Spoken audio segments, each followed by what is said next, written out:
Mais uma vez, boa noite, pessoal. Estamos de volta com mais uma grande palestra, a última dessa nossa noite.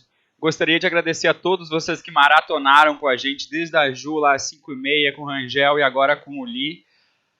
E todos que chegaram agora também para ouvir falar sobre fluxo de trabalho BIM, o que temos, como ajustar e retroalimentar.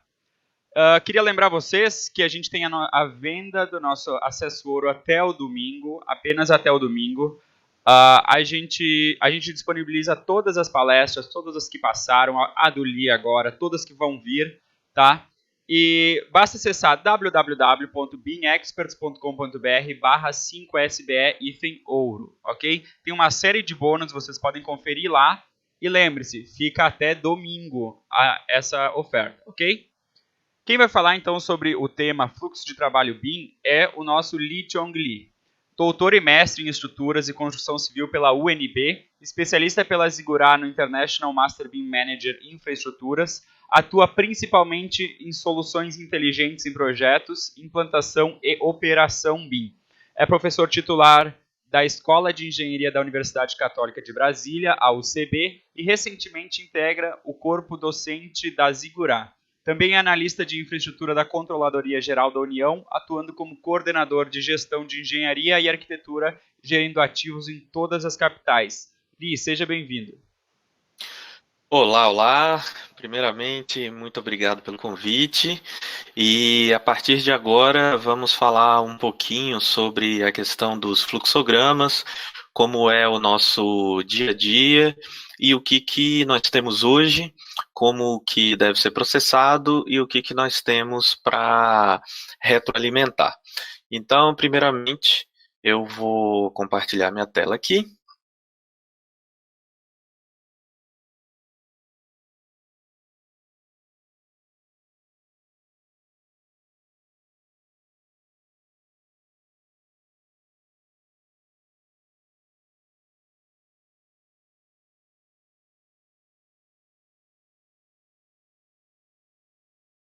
E acredito que agora já está tudo bem.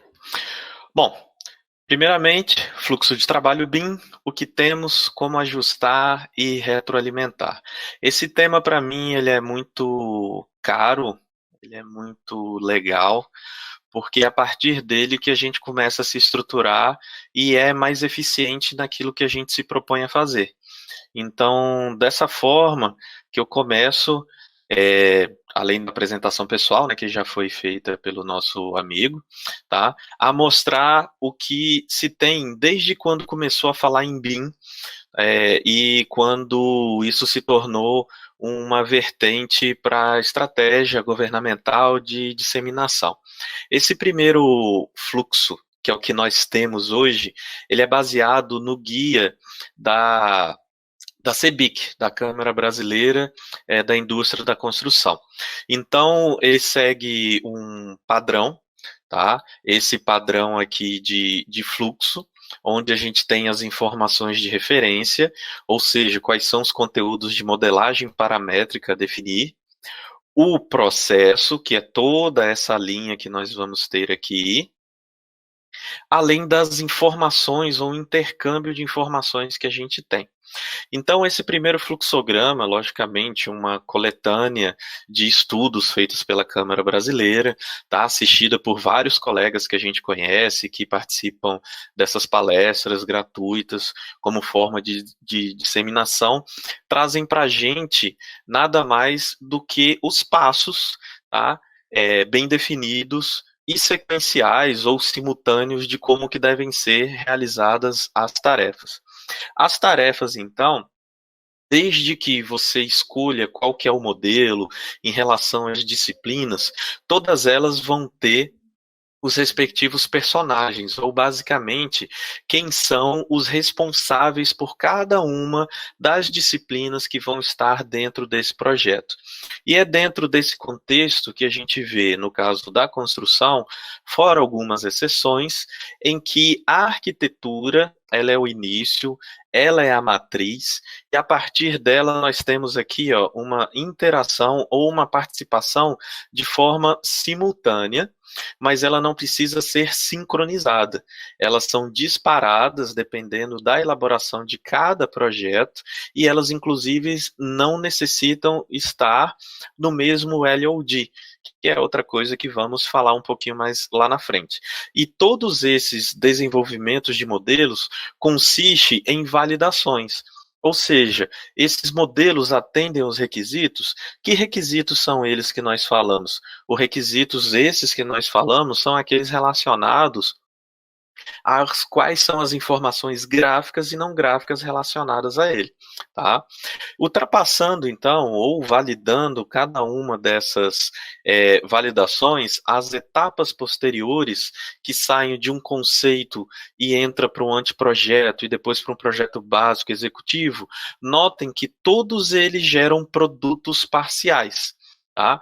Então, na fase conceitual, você tem produtos conceituais, na fase de anteprojeto, vocês têm produtos de anteprojeto, nas fases executivas, você tem produtos executivos, e desde que todos eles os atendam, o processo está terminado, tá? Então, esse daqui é um primeiro fluxograma existente, então é o que temos, coleção da CEBIC, tá? Não percam, tá? Ele é gratuito, está disponível no site, são PDFs, a coleção toda está lá disponível.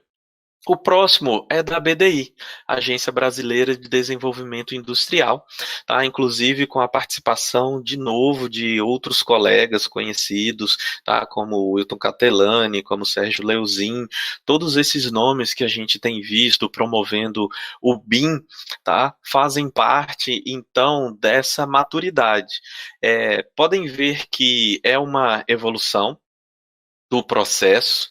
Então, se a gente está falando ali do projeto básico, notamos que cada um das fases, de novo, ela entra com o brief do produto, um relatório, um modelo base, tá? Um modelo para anteprojeto e veja novamente, responsável, fase, se o resultado é aceitável ou não, e assim você tem a evolução daquela parte conceitual, daquela parte do anteprojeto, dependendo de como nós pegamos essas fases, então é muito importante, até a palestra anterior que eu estava vendo do professor Rangel, falando de como que se recebe os projetos. Então, nem sempre nós conseguimos receber um projeto em fase que é possível colaborar, que é possível mudar. Entretanto, esses projetos, desde que eles sejam coordenados ou tenha realmente alguém que entenda que determinada etapa que foi pulada, ela pode ser resolvida ou ela pode ser alterada, é importante ver o seguinte, que a partir de uma coordenação, a partir de um responsável que seja aceito por todos, esse modelo base, que vamos chamar ele de matriz, ele novamente vai passar aqui por uma etapa, que é aquela etapa quase que neofrágica, tá?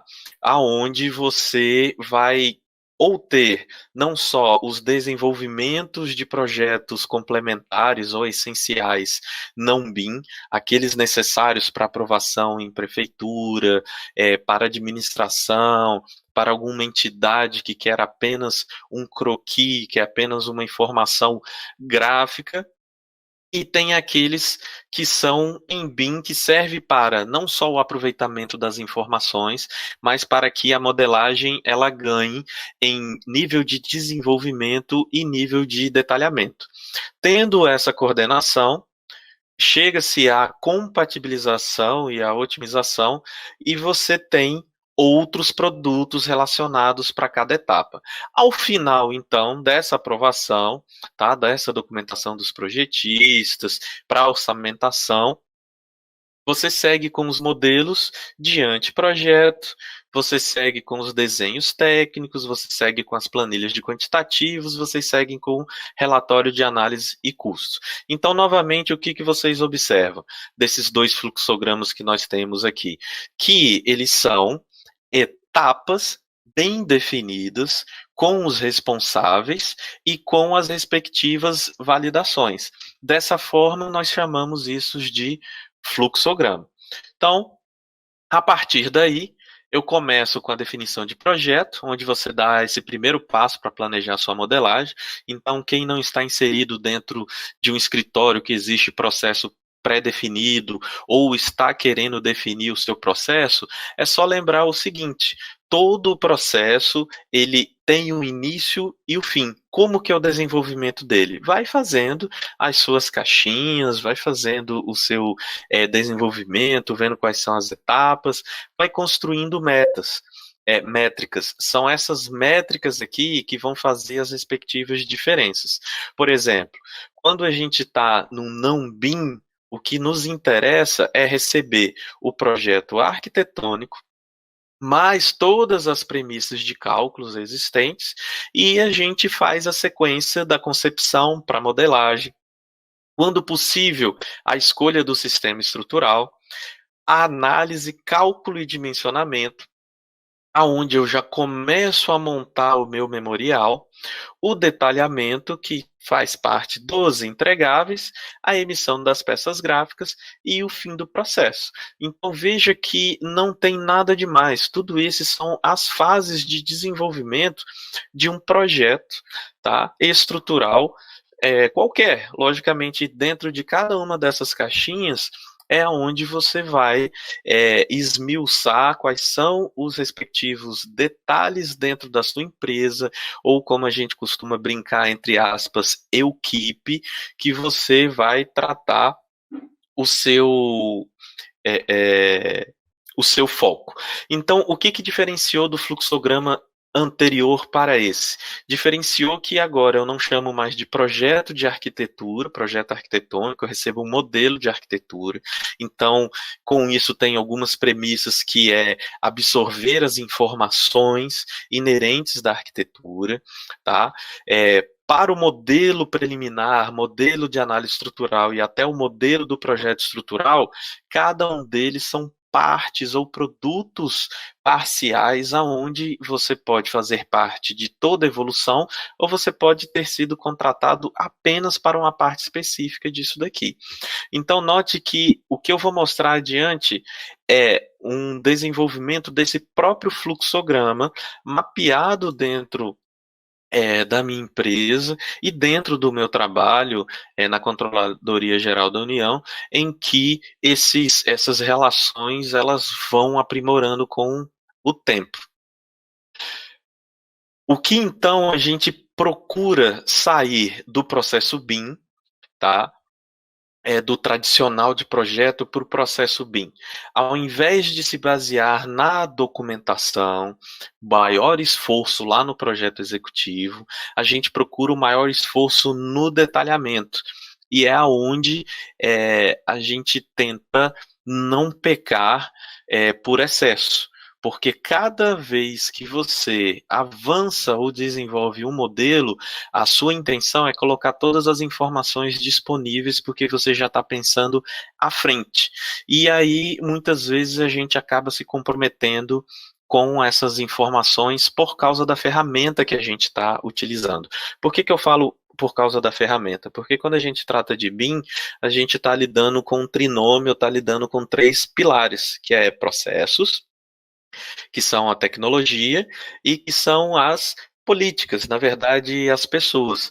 Então, o processo a gente consegue mapear, as pessoas elas vão se inteirar, vão internalizar, mas a tecnologia muitas vezes ela não nos permite estar a determinado tipo de nível de desenvolvimento, ou ele já tem um nível de desenvolvimento alto que eu vou estar subutilizando ele, tá?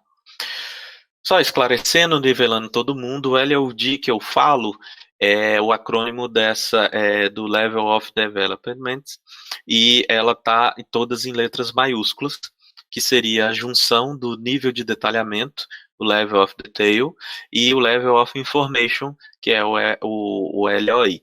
Tá? Ela é a métrica para identificar quais informações incluir um modelo durante o processo de construção e ela deve fazer parte do plano de execução BIM, de forma que fique muito claro quais são as obrigações das empresas, dos modeladores, dos coordenadores e o que vai ser feito ao longo do processo. Tá? Resumindo, nós temos aqui em cima as representações gráficas. Então, eu tenho aqui um 2D, eu tenho um 3D volumétrico aqui. Depois, vocês notam que esse 3D volumétrico ele se define a uma cor ou uma ausência de cor, tá? E no outro eu já tenho a cor. E os dois últimos eu tenho este anterior, tá, que está colorido, vamos dizer assim, está mais próximo à realidade gráfica. Eu tenho a diferenciação aqui de elementos adicionais. Tá? Então, esses elementos adicionais aqui, eles não só vão enriquecer a parte gráfica, mas é necessário para acoplar ou acompanhar a parte não gráfica. O que seria isso? Então, vamos ao primeiro aqui. Quando eu falo dessa representação, da representação mais simples, eu estou relacionando a essa descrição. Eu estou em busca de levantamento de informações, por exemplo, urbanísticas, ambientais, fundiárias e econômicas, a identificação das necessidades, eu tenho esboço e o estudo de massa. Então, eu estou relacionando a minha estrutura com um estudo de arquitetura na fase do levantamento de dados, do programa de necessidades ou do estudo de viabilidade. É muito comum o cliente ou você mesmo perguntar quanto que vai me custar essa estrutura. Essa estrutura, ela não precisa estar concebida. Ela precisa ter alguns parâmetros, alguns levantamentos de informações, algumas delimitações, e você faz um orçamento paramétrico. Que parâmetro? Você pode pegar o custo unitário básico, o CUB, que tem algumas restrições, mas você consegue facilmente chegar a um número que, via de regra, teria que ser mais ou menos 30% em relação a um orçamento analítico e depois a um sintético. Já o segundo, tá? Então, quando eu estou falando aqui de levantamento de dados, programas de necessidade, estudo de viabilidade, eu estou trocando essas três por uma aproximação. Então, quando eu falo aproximação, isso daqui para mim é LOD 100. Ou se eu tiver um 3D, mas que não carrega nenhum parâmetro, é um LOD 200. Tá? Dessa forma, então, para esses dois que eu tenho aqui, a diferença é que vocês estão vendo um volume gráfico e depois eu estou vendo esse mesmo volume, mas aqui já me delimitando um perfil H ou um perfil W, já que a gente está aqui colocando como se fosse um pilar metálico. Tá? E qual que é a diferença da esquerda para o da direita? É que nesse aqui eu estou falando de um estudo preliminar, onde eu tenho um desenho esquemático, uma volumetria geral do edifício, eu tenho uma análise do prédio com questão de volume, orientação, custo por metragem quadrada, pré-definição dos componentes e objetos ambientais, é realmente uma fase de verificação de forma. E essa fase de verificação de forma vai me trazer aquela primeira verificação em que se faz com a arquitetura e os demais sistemas, como desempenho, como economia e segurança. Já esse segundo, então LOD 100, LOD 200, e eu vou chegar aqui no meu LOD 300. Opa! Então, essas duas aqui, a diferença é, enquanto eu estava com desenho esquemático, agora eu tenho um desenvolvimento do desenho e do modelo. E é onde começa a entrar algumas especificidades, porque alguns desenhos de modelo para concreto armado não seriam suficientes para estruturas metálicas, e assim como outros tipos de estrutura pré-moldada, ou steel frame, ou wood frame, porque cada uma tem as suas especificidades. Então, esses sistemas, conjuntos genéricos, análise de desempenho do sistema selecionado começa a necessitar de normas específicas. Então entra aquela questão que até determinado ponto a modelagem é importante e depois essa modelagem ela tem que estar associada a uma verificação normativa, a uma análise estrutural. E aqui eu estou na fase de anteprojeto. Então, o anteprojeto e o projeto legal, eles vão se distinguir por duas coisas. A primeira é que o anteprojeto, ele tem o desenvolvimento do modelo, e no projeto legal, ele também é um desenvolvimento da modelagem ou do modelo. Só que o projeto legal, ele tem aquelas premissas de ter documentações obrigatoriamente para geração de desenhos tradicionais, quando uma prefeitura, quando um órgão de controle, quando uma concessionária de energia, de água, de transporte, se a gente for falar, por exemplo, de infraestrutura, relatório de impacto de trânsito. Por quê? Porque são as exigências necessárias para fazer algumas análises dentro daqueles aqueles solicitantes, né, eles que vão validar para te dar ali o alvará de construção. Então, basicamente, o anteprojeto e o projeto legal, dependendo da exigência, você já tem a inclusão de alguns atributos e parâmetros definidos e necessários para cumprimento de exigências. Aí eu saí aqui do meu 100, 200, 300... E aí eu entro no meu 350, que é o intermediário entre o anteprojeto e o projeto legal, para o meu projeto executivo ou ainda o meu projeto construtivo. Por que ele é intermediário? Porque obrigatoriamente ele não só é a finalização da modelagem da construção, ou seja, eu já validei a forma, eu já fiz, por meio de avaliação normativa, a sua estabilidade, os seus sistemas locais, para ver se não há quebra de desempenho, de segurança. Então, passei por estado limite último, estado limite de serviço. Tenho a documentação, os modelos finais sem as informações de montagens, porque eu estou aqui com um projeto executivo, mas não é um projeto construtivo, e muitas vezes o LOD 350 é suficiente conforme o plano de execução. E aqui, novamente, a inclusão desses atributos e parâmetros definidos, como o tipo de aço ou tipo de concreto e qualquer outras informações necessárias a cada uma das famílias ou os elementos que estão lá dispostos. E o LOD 400, que ele pode ser utilizado apenas para a parte de construtiva ou ainda para as outras dimensões do BIM, como já falado em outras semanas BIM Expert, como o 4D, o 5D, que é o planejamento e a orçamentação, porque já há a tabela de quantitativos precisas, já consegue ser feita a extração conforme a especificação necessária ou a montagem do que se pede para atendimento, e existem diversas formas de você trabalhar com a manipulação da informação, tá, que está constante lá do I do BIM.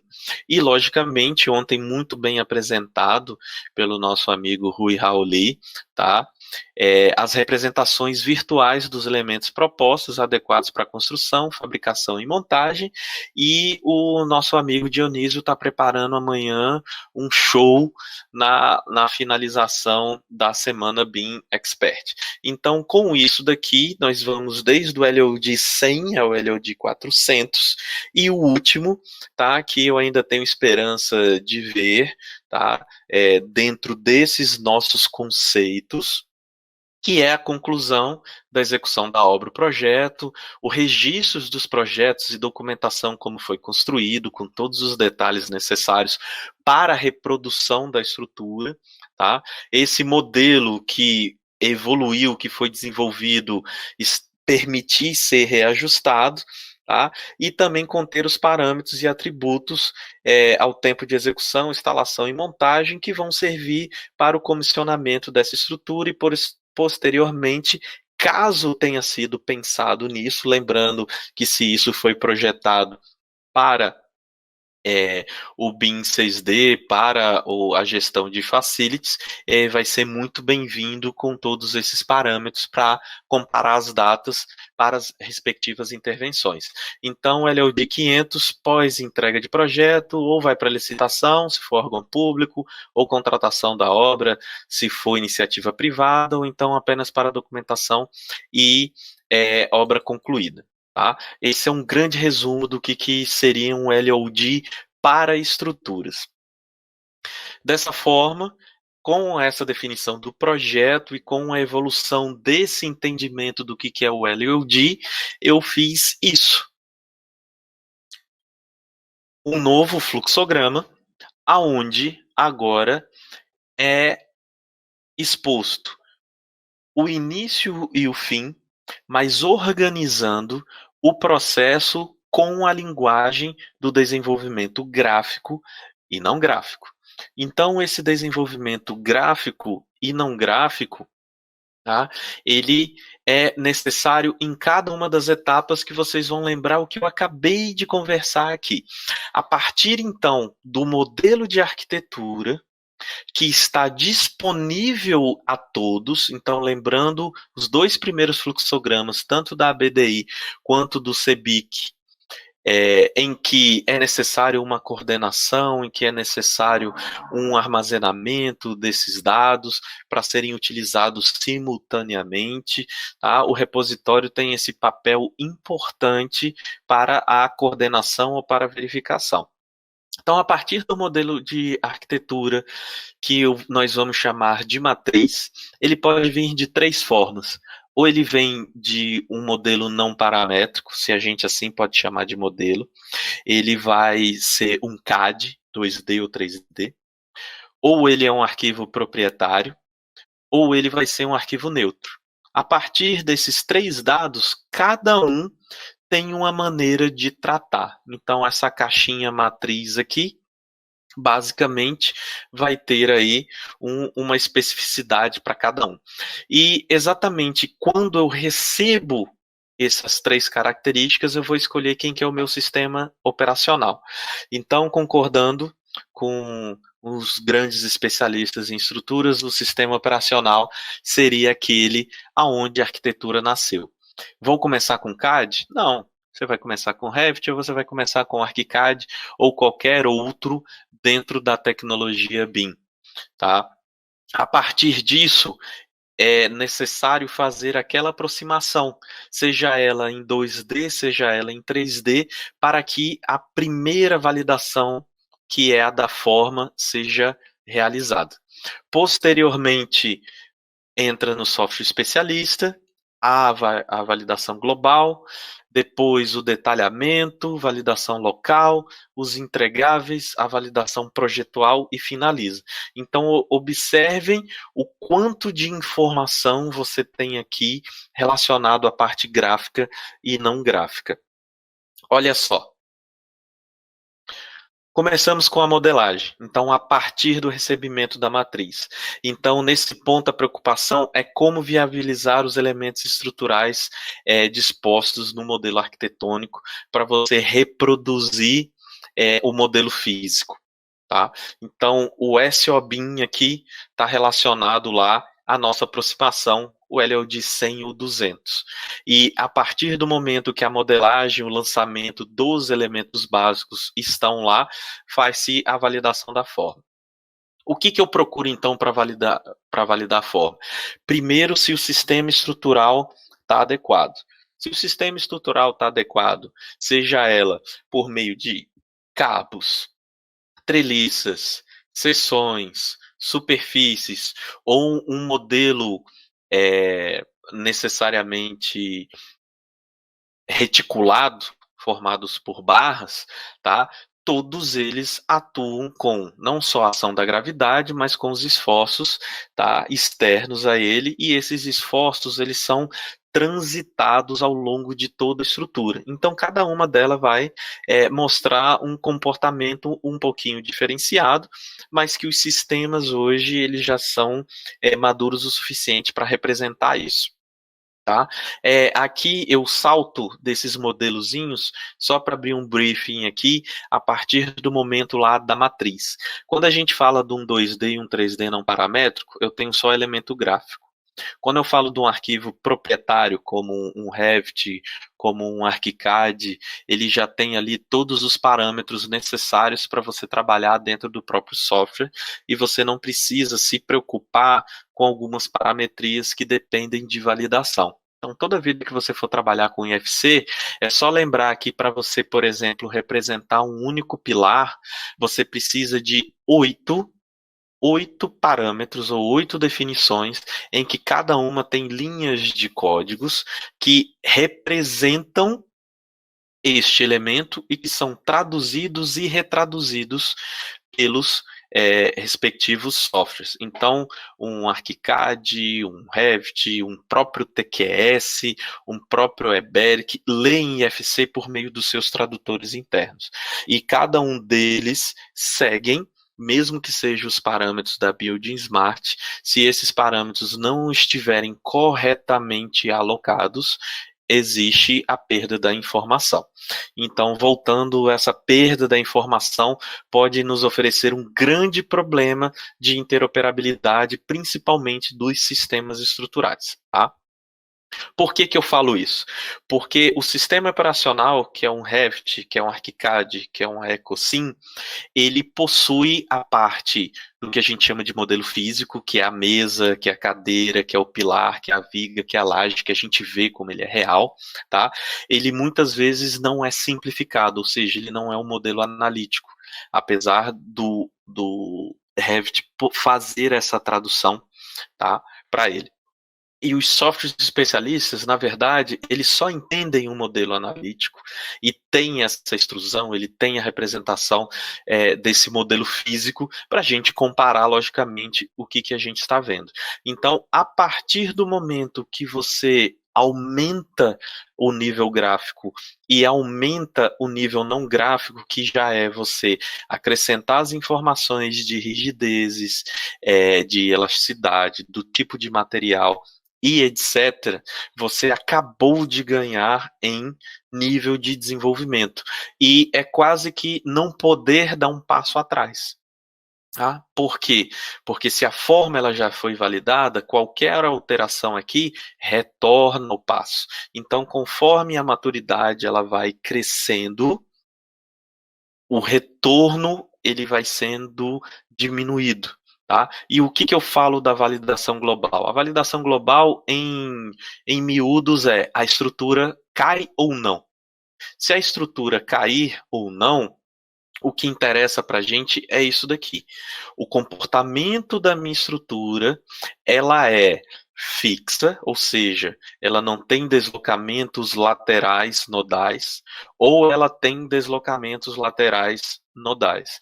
Esse tipo de comportamento que é analisado por meio desses elementos sobre modelos analíticos, que são esses pontilhados, que é a minha estrutura real, minha estrutura, na verdade, original, ela vem com isso daqui, ó. Estrutura rígida, pequenos deslocamentos, nós fixos. Estrutura flexível, mais deslocáveis, e estruturas de nós móveis. Quais são as estruturas que a gente dimensiona? Fixo ou móvel? As duas, tá? Mas são os parâmetros de deformações que nós vamos trabalhar que vão me atestar se isso daqui vai me atender ou não. Então, dependendo do software, dependendo da sua formação em cálculo estrutural, você vai falar de P-delta. Se você só lida com a norma brasileira, você vai falar de gama Z, tá? Dessa forma, então, tanto as ações verticais quanto as horizontais, elas vão ser as promotoras para esse tipo de comportamento. Tá? E é esse tipo de comportamento que a gente tem que tomar cuidado para nós não nos equivocarmos em avaliar a estrutura globalmente. Se a gente avaliar globalmente e depois tiver um equívoco, nós vamos ter um, um grande problema ao final da nossa modelagem. Então, saindo da estabilidade global, ou seja, eu sei qual que é o comportamento da minha estrutura, ela é de nós fixos e não ultrapassa os determinados limites de estado limite último e de serviço, ou ela é de nós móveis e não ultrapassa os meus limites de estado limite último de serviço, está validado globalmente. Não precisei enrijecer a estrutura, não precisei mexer com nenhum dos outros parâmetros, validado forma, validado estabilidade global. Dessa maneira, cada etapa que a gente promove sempre é devolvida ao repositório. Tá? Sempre é devolvida ao repositório. Pode até ver que existe uma evolução, não existe uma evolução gráfica, mas a não gráfica está lá inerente, porque depois que eu validei globalmente, eu já tenho um parâmetro relacionado aos deslocamentos, que isso interessa, por exemplo, a quem validar com avaliação de conformidade de projeto. Tá?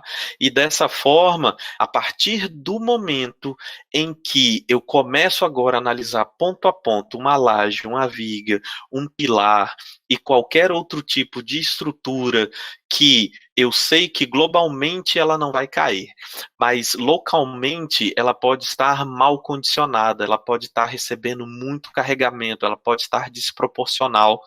Eu vou ter um grande confinamento de tensões, ela vai ter problemas de flambagem, ou ela vai ter muita armadura para aquele elemento que eu não consigo armar, ou se for uma estrutura metálica, a placa de base não é suficiente, eu não consigo colocar chumbadores específicos, tá? Então não há uma solução fechada para uma estrutura soldada, eu tenho que utilizar uma estrutura aparafusada, ou vou ter que utilizar uma soldada e aparafusada, então eu vou mudar o meu comportamento de rígido para semi-rígido, e tudo isso então o que vai acontecer? Por causa do local, vou ter que voltar para o global e vou ter que voltar para a validação da forma.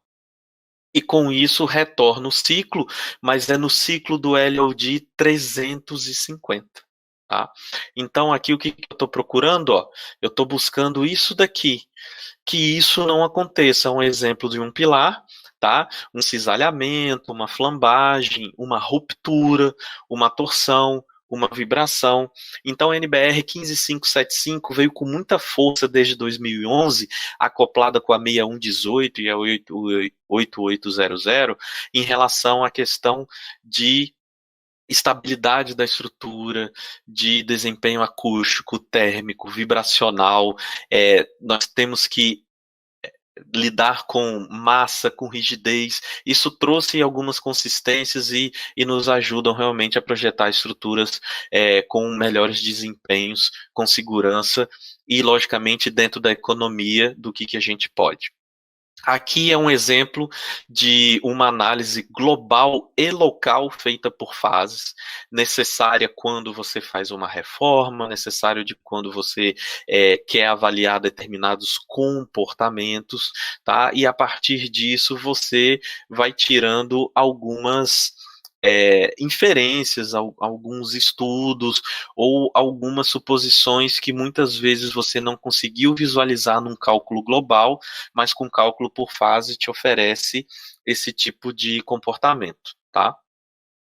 E aqui a gente entra basicamente num ciclo aonde eu estava falando daqui do meu input matriz, de uma análise de forma, aonde começa a trazer o modelo físico para o modelo analítico, relembrando, simplificação do modelo físico.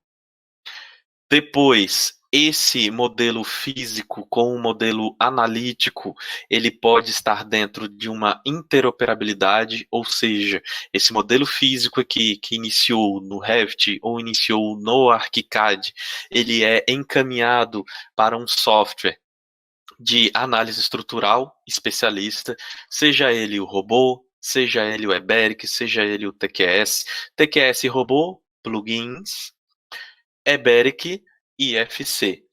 Todos eles me permitem fazer algumas inferências, e essas inferências vão me trazer até o ponto, no caso aqui de concreto armado, obtenção das armaduras, as armaduras dentro de todos aqueles parâmetros e índices necessários internos de escritório ou de metas a cumprir conforme contrato, devolvem ao meu modelo validado, local, global e de forma.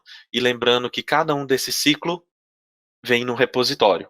Repositório pode ser BIM 360, Trimble Connect, BIM Server, Tecla BIM Site e todos os demais que permitam que você consiga visualizar o modelo, informação gráfica e não gráfica. Aqui um exemplozinho que eu costumo dar nos cursos, tá? Básico de um sobrado, homenagem aí ao percursor desse primeiro modelo e inclusive template Dionísio, tá? Ao Rui pela contribuição aí no projeto arquitetônico, que segundo ele aqui são as iniciais do professor Lee Chong, um dia ainda vou encontrar onde é que está o L e o I, mas essa evolução ela segue, tá? Conforme todas as especificações dentro daquele fluxograma. E aí o que que a gente tem? A gente entra lá na parte do produto final. Tá? Depois que você faz todo esse ciclo, faz toda a evolução, a palestra do professor Rangel mostrou exatamente como que ele trabalhou do Revit para o TQS, do TQS de volta para o Revit, e acho que se não se encontra não se encontra não se permite, você tem então as especificações e o critério, tá, dos projetos, tá, dentro dos próprios desenhos, tá, e esses desenhos eu vou realmente deixar isso lá, novamente dando spoiler, tá, da muita esperada apresentação lá do Dionísio, que são todas aquelas pranchas lá disponíveis para todo mundo que agora vai viralizar. Tá? Então, com esse objetivo, né, de trazer, né, essas tomadas de decisão desde o início de projeto, tá? Você tem todos eles ali de forma de te amparar, tá? E de servir, logicamente, de cumprir o plano de execução, que é onde você tem as peças gráficas, os quantitativos, tá? Que geralmente são os produtos não BIMs, e o memorial, que ele fica ali no seu custo, fica ali guardado para você, ou dependendo da exigência, você o fornece. E entrando em BIM, o que nos interessa é o modelo estrutural, que vai servir num outro fluxograma, se a gente for falar de instalações, vai entrar aqui com o modelo de arquitetura lá dentro do repositório. Então, o que, que a gente faz com isso tudo aqui? Vamos botar isso em figurinhas. Pega ali, ó, vamos colar, ó. O que é o meu repositório? É o Trimble Connect. Qual que é a minha matriz? Tanto o edifício IPOG, que eu estou vendo aqui que falaram no chat, quanto o sobrado foram feitos no Revit, tá? E lá, para quem já foi meu aluno, o que, que eu faço no Revit? Eu lanço apenas os pilares para ele servir como referência, tá? É até uma maneira de eu utilizá-lo como referência de origem, e a partir dele eu mando ou para o TQS ou o robô em forma do plugin, ou gero um IFC e mando para o Eberic. E ele já vai vir, logicamente, com o mesmo ponto de origem, tá? Valesca, processos, pessoas e tecnologia. Tá? E dessa forma, a validação aqui da forma, ela vai para a validação global, que pode ser feita em qualquer uma dessas tecnologias aqui, só lembrando que o início do processo vai modificar, porque ao invés de você estar com arquivo proprietário, você vai para um arquivo neutro. Feito a validação global, volta lá para o repositório, tá? Mas você fica aqui no especialista, não vai e volta, vai e volta, vai e volta, não, tá? Porque essa perda de informação, essa mudança de informação, ela é muito danosa, tá? E muito difícil de controlar, mesmo colocando mudanças de nome, etc. E aí você vai para a validação local, ó. Olha só, detalhamento. Por que não está o robô?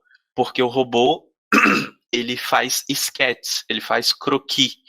Ele não usa a maneira como a gente arma as estruturas. Então aqui é um fluxograma que você pode utilizar muito bem o TQS e o Eberic para fazer isso, para sua validação local, para a sua análise de desempenho, e essa análise de desempenho dos índices, se está ok, se não está ok, tá? Vai utilizar dessa forma.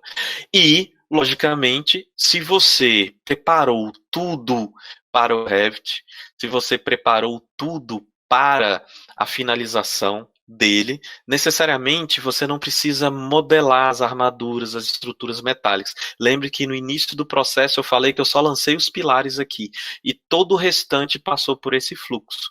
Então faça o seguinte, deixe preparado o Revit para você receber o quê? Para você receber as peças gráficas mapeadas no TQS, no Eberic, pode ser um CIPCAD ou outro software que atenda os requisitos aqui do Revit, ou, caso for necessário, as manipulações e as modelagens em 3D da armadura, sim, você vai fazer no Revit. É até um adendo que perguntaram o que servia o Naviate, RE e etc. É um plugin, assim como o da Greatech, de produtividade para lançamento de armaduras. Ao fim de tudo isso, lembrando tanto lá na BDI quanto no CEBIC, existe o ponto final, que é a validação projetual, que é o coordenador de projeto, que é o BIM Coordinator, tá? Seria o BIM Manager, ou alguém que vai validar o plano de execução BIM, aquele que está lá na matriz de responsabilidades. Quem é que vai validar cada uma dessas etapas? Terminou? Olha só que simples. Fechou. Como que a gente retroalimenta isso? Cada teste que você fizer, ao fim do processo, marque 15 minutos. Peça uma pizza, vai tomar uma cerveja ou vai tomar um suco. Hoje tem muito engenheiro que não consome bebida alcoólica enquanto está finalizando o projeto, e faça um feedback. Pegue isso daqui, rabisque, melhore, guarde, mas tenha essa sequência lógica, tá? Eu vou finalizando por aqui, tá? Vou deixar meu contato, tá? O meu celular pessoal, tá? Não é corporativo, tá? Canal do YouTube, não sou youtuber, mas tem algumas informações aqui, sempre costumo trazer novidades. E quem estava me perguntando, acho que anteriormente lá sobre o repositório, por exemplo, esse daqui é o do Sobrado, que é o recebimento em 2D, feito a modelagem, e aqui as respectivas informações evoluindo desde o LOD 100 para a gente chegar aqui até os nossos 350 com as respectivas armaduras, tá, dos modelos. Renato, eu acho que eu já falei demais, devo até ter ultrapassado o meu tempo e deixo para você aí a fala, deixa eu retornar aqui não sei se o pessoal já deu print, já deu uma olhada aqui, mas eu retorno para você e vamos esperar aí a sabatina, ou então se todo mundo dormiu aí com a minha voz pausada, que eu já tive várias reclamações assim, mas infelizmente teoria e depois aplicação. Um abraço a todos. Muito bom, muito bom. E aposto que ninguém ficou chateado que tu passou 4 minutos, não. Pode ter certeza. O pessoal queria muito mais. Então, vamos para a parte das perguntas. O pessoal pode continuar mandando perguntas aí no chat, porque como é a nossa última do dia, a gente tem aí até umas 2 ou 3 da manhã para ficar respondendo. Não tem ninguém que vai se importar, não. Então tá, vamos começar. A primeira pergunta é da Valesca, que tu já respondeu, que é qual a nuvem que você usa para o repositório? Tu poderia falar um pouco, alguns outros exemplos e tal? Porque uma coisa como eu uso o TQS, eu tentei usar o OneDrive e tive muito problema. Tu poderia dar exemplos de outros repositórios online? Então, a gente primeiro diferencia os repositórios de documentos para os repositórios de projeto. Então, os repositórios de documento, como um Dropbox, como um Google Drive, um OneDrive, ele vai realmente servir para você guardar esses documentos. E existem algumas estratégias até para você sincronizar os projetos, tá? Então, isso é muito interessante, mas de vez em quando a gente mais precisa, ele costuma nos deixar na mão. Tá? Então, não é muito indicado utilizar estes repositórios que eu comentei, que são os mais usuais, para isso. Aí existem os repositórios que são projetuais. Então, você tem o BIM 360, que separa em vários BIM 360 Docs, OPS, de desenvolvimento, que vão promover cada uma das etapas que você precisa. Você tem o Trimble Connect. Por que eu estou usando o Trimble Connect? Porque dentro da pesquisa que eu fiz, eu não estou dizendo que ele é o melhor, é o que me atende, porque ele ainda é o único que tem versão desktop, então eu consigo trabalhar sem internet e depois eu posso sincronizar na nuvem, tá? Então isso não me deixa preso. Às vezes eu vou para um lugar que a internet ela não me permite essa utilização, então não paro o meu trabalho. Você tem o BIM Server, você tem o Tecla BIM Site, que vão permitir que você faça o repositório dos trabalhos, tá? Vão permitir que você utilize sincronização ou você utilize outras ferramentas de colaboração como o BCF, que é o BIM Collaboration Format, que é o BIM Collab, tá? Que é aquele arquivo BCF que você transita com Revit, transita com ArchiCAD. Então, ele permite essa interação que você não consegue com o Dropbox, com o OneDrive. Você tem maior flexibilidade para um coordenador que não é modelador, que não é calculista, trabalhar em cima das informações e dos modelos que estão lá disponíveis, seja eles ao mesmo tempo ou em tempos pré-definidos. Perfeito, baita resposta. Ok, vamos para a próxima pergunta. O UFC é confiável o suficiente para ser utilizado em fluxo de projetos estruturais, tanto na questão de representação analítica quanto da perda de informações que atrasaria o fluxo? Olha, a primeira coisa a gente vai falar da questão da representação analítica. Então, a representação analítica, ela só vai vir se aonde ele foi criado existe essa representação. Tá? Então, por exemplo, são alguns casos que eu comecei a trabalhar com o ArchiCAD, com a EcoSim e com o Allplan, em que esses modelos analíticos eles não vinham muito bem definidos. Tá? O IFC para estruturas, quando ela é bem comportada, o que significa bem comportado? Aquelas estruturas reticuladas, pilares verticais, lajes maciças e vigas retangulares. Isso daí não costuma dar problema algum. Agora, rampa, escada, curvas, contenções, vai depender muito do software tradutor.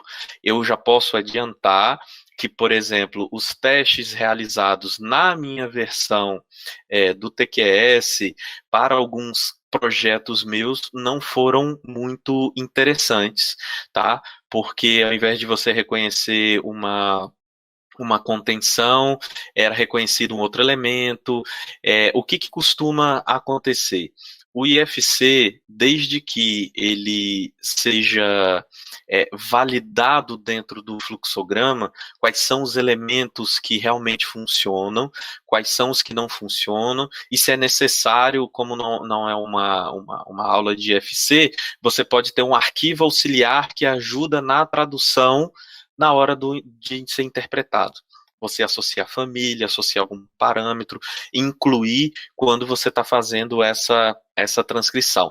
De qualquer forma, depende muito, então a resposta depende muito do seu tipo de projeto. Se é um projeto que você sempre está trabalhando com ele, você já sabe onde que são as limitações do IFC. Eu digo isso porque também o plugin do TQS, o plugin do robô, não é 100%. Tá? Então, dependendo de projeto para projeto, você tem perda de informação.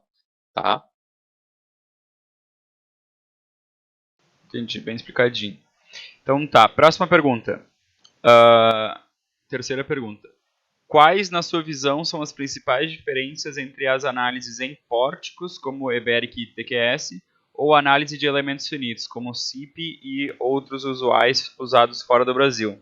Há alguma vantagem ou desvantagem? Bom, vamos ao seguinte. A primeira coisa é a questão do regionalismo. Por que que eu falo isso? Porque nós, engenheiros, montamos um conselho, tá? Querendo ou não, é o que nos representa, e nós também temos referências que são as normas técnicas. A ABNT não é a única que fornece normas técnicas para desenvolvimento de projetos, mas é a que a gente segue. Se a gente for falar de estrutura de concreto e estrutura metálica, agora me fugiu o item da norma, mas métodos elementos finitos não é permitido. Então, eu não posso usar métodos de elementos finitos para calcular uma laje. Ela serve como aproximação.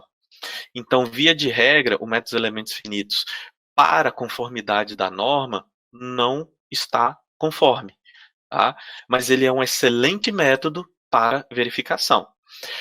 Lá fora se usa métodos de elementos finitos, em outros lugares usam, tudo bem, a norma lá permite. Assim como você pode deixar de seguir a norma porque você confia nos resultados. Tá? Então, as análises realizadas no TQS, no EBERIC, via de regra, são assemelhados a grelhas, a análises de diferenças finitas, tá? E a métodos matriciais. Tá? Então, ele tem representação baseado em barras, seja ela a menor possível, mas ela não é como elemento finito. Tá? Qual que é a diferença básica? São realmente as aproximações. Os elementos finitos permitem que a gente chegue a alguns resultados, mas conforme a modelagem dos elementos finitos, ele permite que você trabalhe desde a camada exterior à camada interior do elemento. Então, se você modelar errado em elementos finitos, você vai ter um resultado totalmente dísparo. A gente tem TQS e EBERIC, que são ferramentas eficientes em modelagem, e ainda assim se encontra problemas na resolução disso, só porque ele vai usar ou deixar de usar elementos finitos não vai fazer diferença. Tá? O que vai fazer diferença é quem está ali, ó, quem está aqui pensando na melhor solução da análise. Ok, muito boa resposta. Esclareceu bastante, eu acho, para quem perguntou. Próxima pergunta. Do Dionísio. Pergunta para o Li. Como você tem visto o andamento da implantação BIM nos órgãos públicos? As metas de prazos das primeiras resoluções serão cumpridas? Ai, meu Deus. Vamos lá. As metas elas estão sendo cumpridas por aqueles que foram os signatários. Então eu vou falar para você, DENIT está cumprindo, o Ministério da Saúde está cumprindo, tá? São os que eu estou acompanhando porque estão voltados para infraestrutura e edificações. Esse eu estou acompanhando. Os demais eu acredito que deva estar tendo ou alguma dificuldade, ou não está mostrando o que está acontecendo. Então, para órgão público, eu estou vendo realmente uma expectativa de alguém vencer, de alguém começar para ele ser propagado. Tá? Então, o que eu estou vendo que está mais à frente é o DENIT, já vi 2 semanas de apresentação em que o ProArt está se mostrando extremamente eficiente dentro daquilo que ele se propôs, tá? E tem algumas novidades, por exemplo, no órgão aonde eu trabalho, que para o ano vamos ter algumas coisas para ser compartilhada com todos. Mas respondendo ao Dionísio, o que eu estou vendo é que muita gente está se mobilizando. Existe o maior problema, que é como é dado a ordem ou como que funciona, que é o top-down, que a gente não consegue ter isso em muitos órgãos, ou seja, de cima para baixo. tá? O que a gente costuma ter é do middle ou do bottom-up, então ou é da base de quem modela ou é de quem gerencia para cima, tá? E essa é uma tarefa de formiguinha em que a cada dia a gente mostra um resultado melhor e aí vão comprando a metodologia e vão pedindo cada vez mais, não, por favor, faça dessa forma, que nós vamos ter uma melhor complexidade das informações para a gente poder dar tomadas de decisão melhores. Tá certo. Próxima pergunta. Quinta pergunta. Os detalhamentos vão sair dos softwares de análise e dimensionamento, como SIP, TQS e Everk, e ir para os softwares de modelagem, como Revit? Eu acho que essa pessoa está se referindo a basicamente aquele negócio do, por exemplo, os PDFs que o Dioniso nos disponibilizou. Por exemplo, o detalhamento sendo feito no Revit, em vez de sair do próprio TQS. Então, assim, como eu estava até mostrando lá no repositório, vamos voltar para ele lá. Então tá aqui, ó. Isso daqui é uma exportação da versão beta do TQS. Então eu venho com as armaduras aqui. Então, por exemplo, qual seria o propósito? Opa, é verdade. Volta. Eu tenho que. Onde nós estávamos? Cadê aqui? Eu tenho que recompartilhar a minha tela. Então é o seguinte, a armadura, tá vendo a tela agora? Tá. Então a armadura que vocês estão vendo aqui no Trimble Connect é a mesma que está aqui no Revit. Então isso daqui tudo veio do TQS. Tá?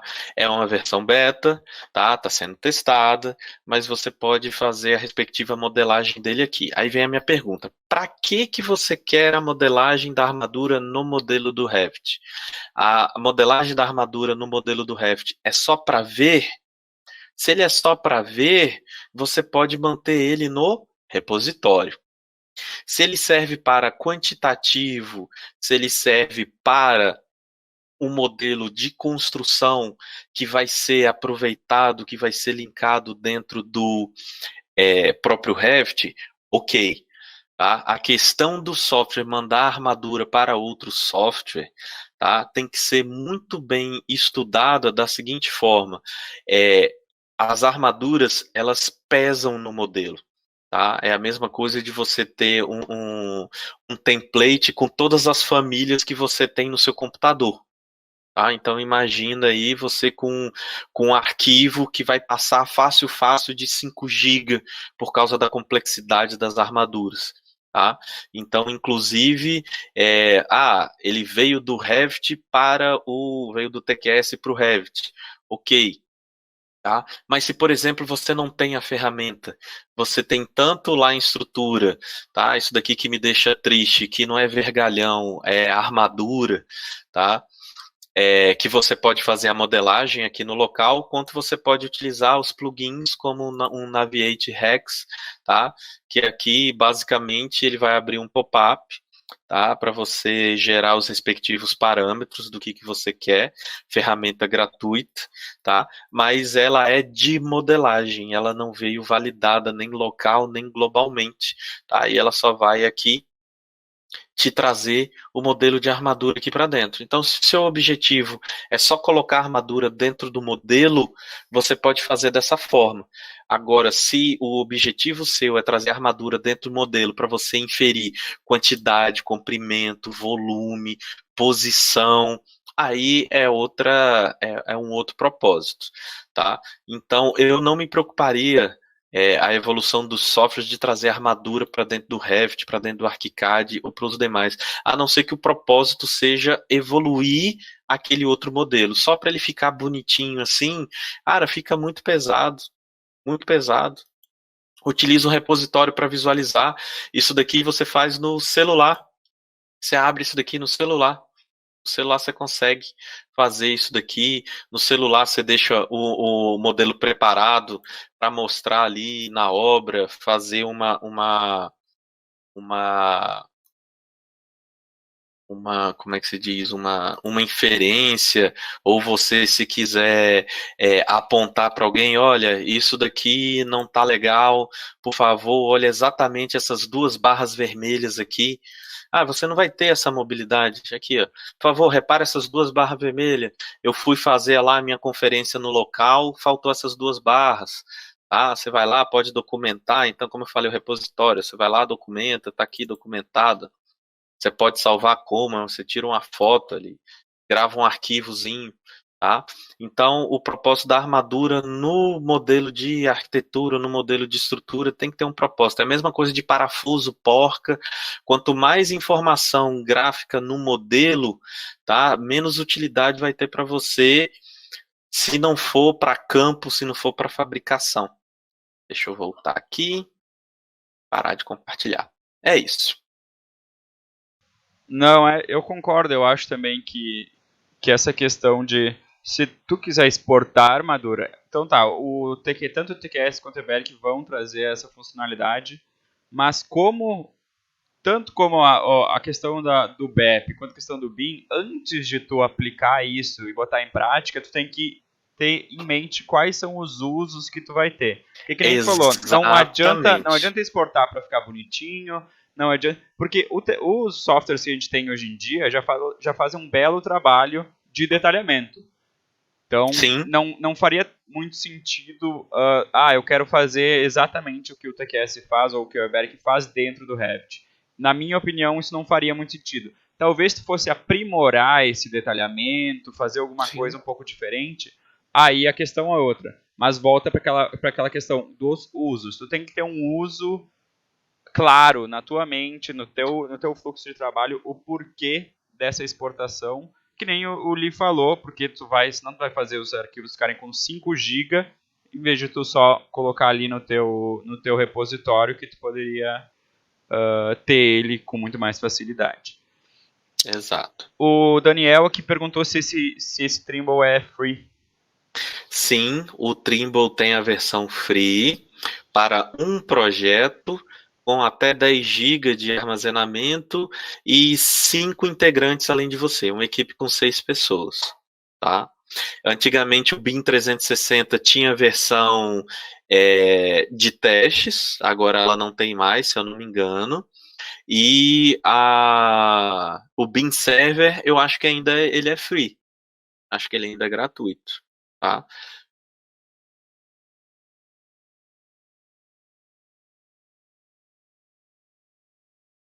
Ok, vamos para a próxima pergunta então. Estão me mandando aqui uma mensagem.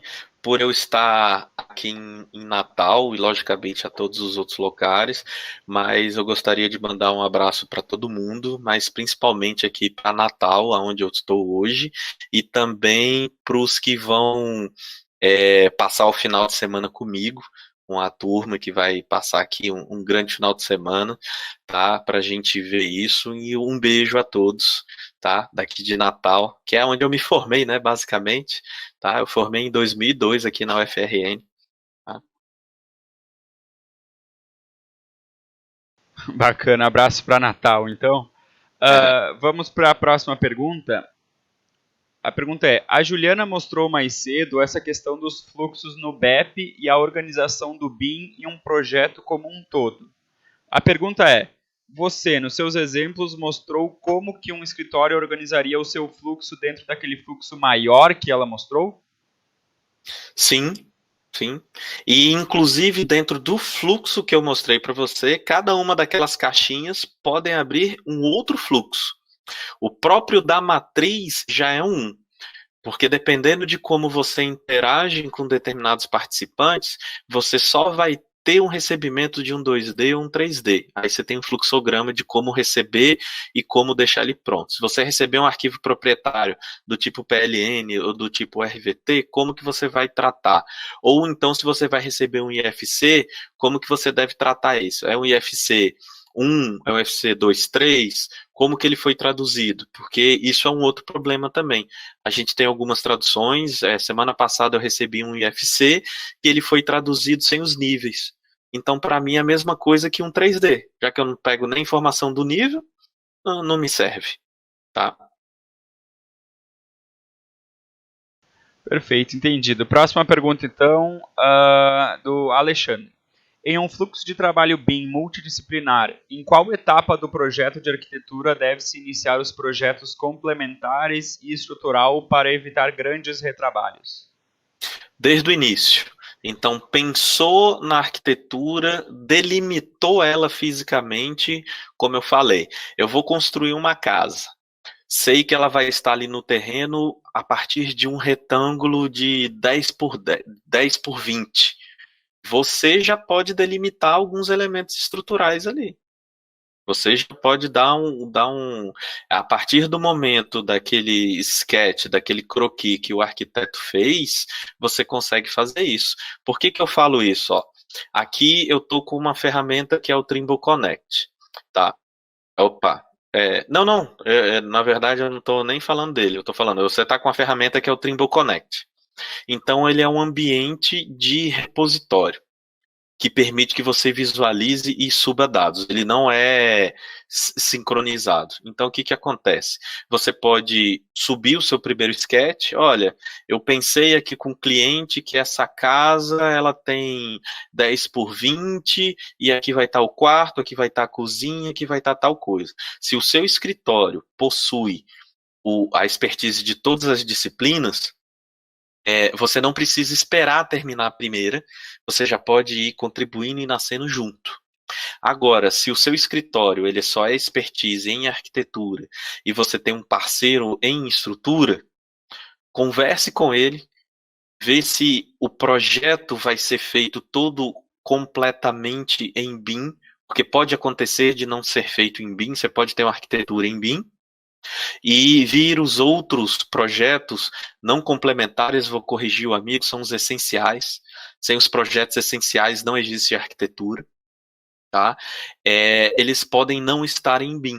Então, se todos vão estar em BIM, fale com o contratante que eu preciso de todos eles estarem desde o início. Apesar deles só forem trabalhar mais lá na frente, mas eles já podem conhecer o projeto, já podem pensar em soluções e já podem propor modificações na hora que você está desenhando. Veja que coisa boa. A possibilidade de eu colocar um banheiro e o colega, o profissional de hidrossanitário já falar, olha, esse posicionamento aqui poderia ser melhor dessa forma, se assim a arquitetura permitir. Ele não perdeu tempo algum, ele só fez um comentário. Tá? E o que a gente tenta promover no BIM é a colaboração, não é quem é melhor das disciplinas, quem é que vem primeiro, é quem termina tudo junto, ou seja, nós. Exatamente. Basicamente, tu resumiu o que é o BIM, que é trazer todo o projeto lá para frente, tanto os complementares ou essenciais, como tu comentou, e o objetivo final é trazer até o construtor lá já, porque esse tipo de laje é melhor, a gente quer esse sistema estrutural. Então, o objetivo em si é todo mundo trabalhar em colaboração. Então, faz bastante sentido que todo mundo, da pergunta do Alexandre, realmente comece junto da arquitetura. Próxima pergunta é a do Maicon. Você falou sobre a matriz que poderia ser tanto Revit ou ArchiCAD. No caso do ArchiCAD, a interação com o TQS seria via IFC como o EBERC, certo? Certo, via IFC. Tá? E conforme você for utilizar o tradutor IFC para o TQS, ele tem algumas, vamos dizer assim, não são limitações, mas são estratégias de tradução. O nome do próprio arquivo é importante. Se eu usar, por exemplo, o nome casa.ifc, é diferente de eu colocar casa do amigo XYZ da data XYZ. Por quê? Porque cada elemento que for traduzido sempre vai se referenciar a esse arquivo. Então, ao invés de eu estar falando com 4 letras, eu estou com uma frase. Então, isso daí demora no tempo de processamento. É engraçado esse tipo de coisa, porque a gente pensa que o IFC ele já é alguma coisa pronta, mas não, ela é construída e reconstruída quando você exporta, e ela é construída quando você importa. Tá? Mas é isso, você usa o IFC no TQS, importando. Legal. Próxima pergunta. Tenho aprendido muito com as semanas BIM Expert e descobri o quão pouco sei sobre o BIM. Atualmente eu modelo em Revit. Gostaria de saber qual o próximo passo para aumentar a minha maturidade em BIM. Só repete, desculpa. Tá. Tenho aprendido muito. Bom, vou passar para a parte da pergunta. Isso, Atualmente eu modelo em Revit. ok. Gostaria de saber qual o próximo passo para aumentar a minha maturidade em BIM. Bom, a primeira coisa a modelagem é o primeiro passo, é você saber a ferramenta. Agora, o próximo passo é a colaboração. Então, como que a sua modelagem consegue associar ou consegue colaborar com outra especialidade ou até com a mesma especialidade que você está. Se você está em arquitetura, você modela uma parte, os demais que modelam em arquitetura, como que vão colaborar com você. A palavra-chave é isso, como que você consegue trabalhar a 4, 6, 8, 10 mãos. Tá? Legal. O Arthur até já lembrou ali no chat que uma das opções é fazer o BIM da implantação à venda, que é o curso da BIM Experts, o Arthur. Mas sim, lá no curso a gente aborda desde o início mesmo até a parte da venda, é um curso bem completo, e essa seria uma boa opção para, eu não anotei o nome aqui, mas para seguir nesse caminho. Então, próxima pergunta é do Maurício. No caso do Revit, às vezes precisamos criar componentes model in place, criado como e salvo como algum elemento estrutural, e não tem nenhum modelo analítico. Como isso é interpretado pelo software de análise? Não é. Ele não é interpretado. O melhor caso que você está falando aí, por exemplo, é uma escada.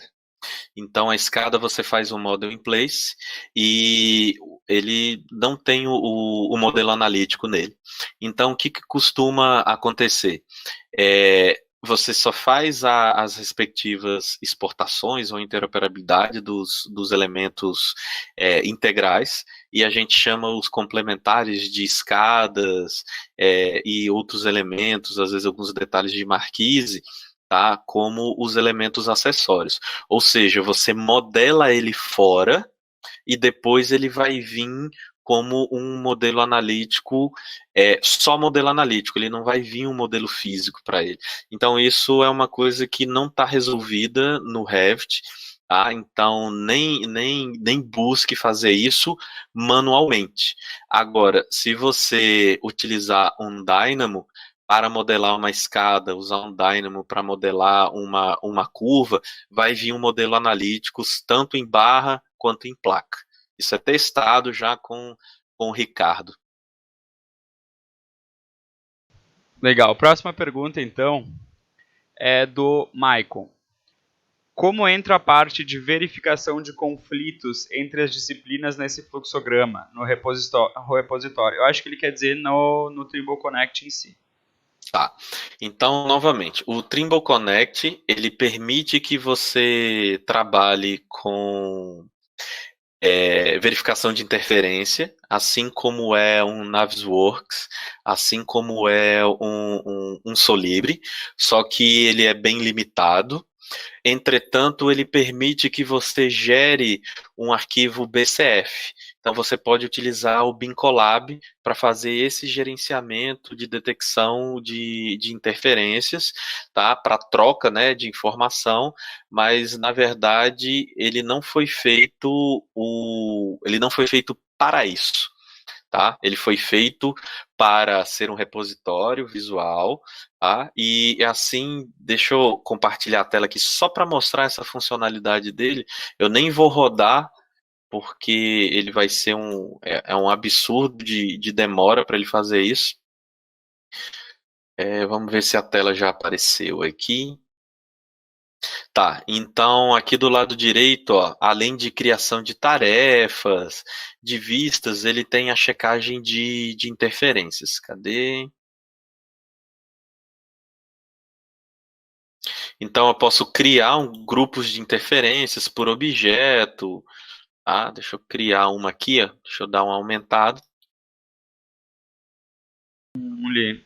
Só uma questão que eu queria comentar é que na palestra da segunda-feira, o Rodrigo Queires até comentou que o próprio Eberic, ele é da UTQI, o próprio Eberic tem suporte ao BCF. Coisa Sim, que eu acho sim. que o TQS não tem, ou eu tô errado? Ainda não, e aí só eles vão poder responder esse tipo de coisa. Porque assim, quanto mais funcionalidade você agrega ao software, menos especialista você vai se tornando nele. O TQS, assim como o Eberic, na minha concepção, eles nasceram para serem especialistas em estruturas. Quando você começa a colocar ele em ser especialista em colisão, em coordenação, em verificação, aí ele vai começar a abrir o leque, abrir o leque, abrir o leque, aí no final das contas, você muitas vezes vai ter uma ferramenta cheia de funcionalidade que acaba não te agregando muito aquilo que você está fazendo, tá? Mas é verdade mesmo. O Eberic ele já tem esse suporte desde a versão 2019, se eu não me engano. A gente já está na 2020. Então, aqui, só para responder, eu posso criar um modelo de colisões, então eu posso criar 2 a 2. Tá? Poderia criar arquitetura com estrutura, arquitetura com pré-fabricado. Ele faz tanto clash, tá? E faz tanto o clearance, que é a sobreposição. Você pode botar qualquer tolerância, pode ignorar a colisão desde o mesmo arquivo. Por exemplo, se eu for fazer colisão de armadura e eu tiver uma tela soldada, eu tenho que colocar aqui para ignorar, senão ele vai dizer que a barra está cruzando a outra. Tá? Colisões de mesmo tipo, e aqui depois eu ainda posso compartilhar com quem são os usuários. Então, como eu falei, ele só faz esses dois tipos, que é de clash e de clearance, diferente de um Navisworks e diferente de um Solibre, que você cria regras conforme as atribuições que você tem lá. Então, ele é muito simples, tá? Mas, por exemplo, ele vai permitir que eu veja a sobreposição de um elemento com o outro aqui, tá? Só fazendo a sobreposição do respectivo modelo. Então, deixa eu só voltar aqui, Lichong, deixa eu restaurar a alocação dele aqui. Acho que você já está vendo que ele foi um em cima do outro. Venho aqui, deixa eu diminuir ele aqui e botar, por exemplo, vermelho. Pronto. Então, isso daqui que a gente está vendo, tá? Você faz tanto visualmente, quanto você poderia utilizar lá a respectiva checagem para saber se isso daqui ele está ultrapassando, se ele está atendendo ou não. Tá? Eu não costumo utilizar, porque como é um script que ele vai fazer na web, para mim não é vantajoso. E como eu estava falando, dentro do papel do fluxograma, quem faz isso não é o estruturalista, quem faz isso ou é o coordenador, ou quem faz isso é o gestor. O calculista é o calculista, tá? Mesmo ele sendo equipe, tá?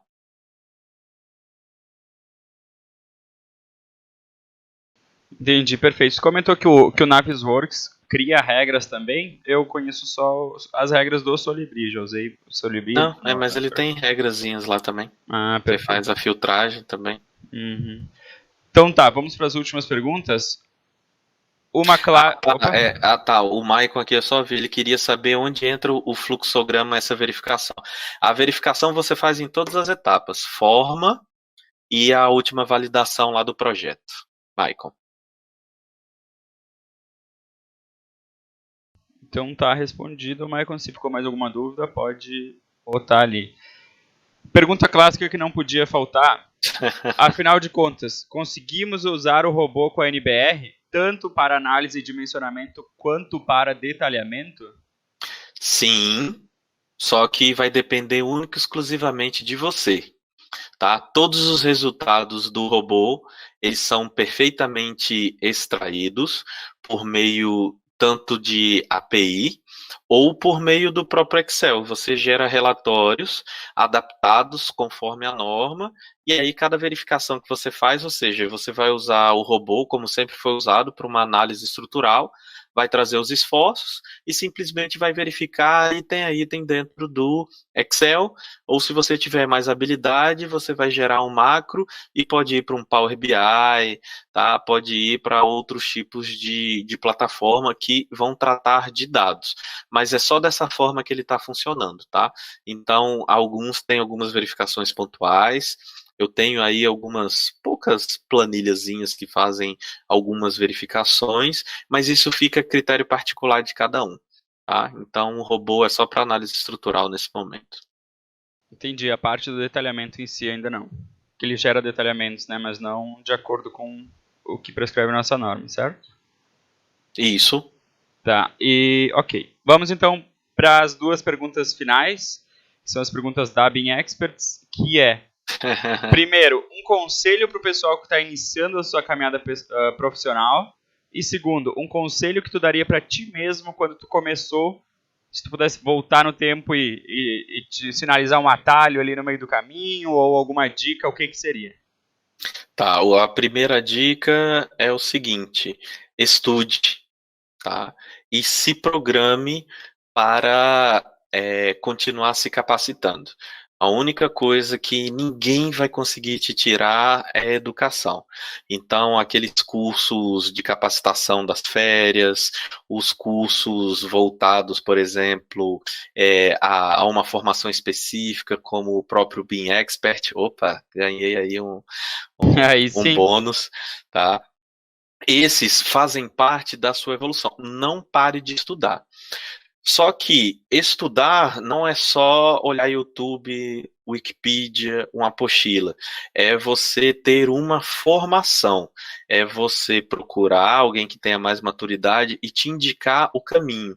Tá? Não existe atalhos, infelizmente, para a maturidade. O que existe é a aceleração das pancadas na cabeça que você vai levar. Tá? É só isso. O conselho que eu daria para mim mesmo é que eu deveria ser, para, seria para eu não ser tão bruto como eu sou hoje. Tá? Bruto no sentido de ser muito ríspido para algumas coisas, principalmente se tratando de cálculo estrutural, porque é o seguinte: nós, calculistas, somos responsáveis por centenas de vidas, tá? Humanas, de animais também, tá? Mas a nossa responsabilidade ela é tão grande que muitas vezes isso entra no nosso âmago da alma mesmo. Então, algumas respostas, alguns clientes eu deixei de conquistar pela seguinte resposta, né? Alguém te pergunta se dá para calcular tal coisa, você responde na hora: eu não sou mágico, eu sou calculista. Então você tem que me dar o tempo para calcular. Então, eu me daria o conselho de não seja tão grosseiro. Pô, baita dica e que bom que tu compartilhou, porque esse é uma dica também que não tem como tu pegar um atalho, tu tem que receber de alguém como as pancadas na cabeça. Muito bom. A gente vai fechar em seguida a nossa transmissão pelo dia. Se tu quiser se despedir do pessoal. Ah, pode deixar. Gostaria de me despedir, papai, meu irmão, minhas filhas que estão me assistindo, tá? Que eu estou distante de casa, a turma aqui de Natal, turma do IPOG, a turma do Aprenda BIM, a turma do Deep Web Aprenda BIM, tá? E dos VIPs do BIM, tá? Que são os grupos onde eu passo a maior parte do tempo recebendo informações e contribuindo. E, logicamente, a todos que estão participando da Semana BIM Expert voltado para a estrutura, tá? Que vocês não desistam, que vocês continuem cada vez mais e nos procurem, nós somos bastante acessíveis, não é porque a gente está querendo ser sócio ou está querendo pegar um pouquinho do mercado, não, é porque a gente tem que colaborar, a gente tem que unir, porque a engenharia brasileira e a infraestrutura brasileira tem muito ainda a ser construído, muito, muito, muito mesmo. Tem espaço para todo mundo, não é só para o picareta, não, tem para as pessoas de bem também. Então é isso aí. Muito bom mesmo. Muito obrigado, Li. Muito obrigado a todo mundo que está participando, que mandou todas as dúvidas, um monte de dúvidas. Me desculpem se eu pulei a pergunta de vocês. Obrigado também quem discutiu no chat para fazer uma comunidade ainda mais interessante e que agregue mais. Amanhã a gente vai estar de volta com mais uma transmissão e 2 palestras. Atenção, atenção. Amanhã, sexta-feira, a primeira palestra será do Gustavo Vasconcelos. Ela vai iniciar às 5h30 da tarde. A segunda vai ser às 19h30, para dar tempo depois de ir no bar, né? Porque é sexta-feira. Quero lembrar vocês também que a gente tem o nosso acesso ouro. Caso você deseje ter acesso ilimitado a todas as palestras, para assistir quando e onde quiser, basta adquirir o nosso acesso ouro. Vocês encontram aqui no site que está passando embaixo, www.beamexperts.com.br/5sb-ouro, e quem adquirir esse pacote vai receber, além do acesso ilimitado a todas as palestras que aconteceram nessa semana do Beam Experts, um certificado de participação de 40 horas, a participação no grupo beta fechado da plataforma Shedmate, que o Arthur e o Thiago vão apresentar às 7h30 amanhã. A participação também nos nossos grupos de WhatsApp e Telegram das Semanas Beam Experts, a participação em uma live de tira dúvidas com a equipe do BIM da Implantação à Venda. BIM da Implantação à Venda, que é nosso curso que ensina quase tudo, se não tudo, sobre o BIM e que está abrindo novas turmas. Então pesquisem lá no nosso site. O pessoal está elogiando bastante da primeira turma. E por último, 12 pranchas em PDF com detalhamento de formas e armação de pilares, vigas, lajes e escadas, calculadas no TQS e detalhadas totalmente em Revit, o que tem muito a ver com a palestra hoje que o Lee deu. Então, pessoal, muito obrigado. A gente se vê amanhã. Tchau!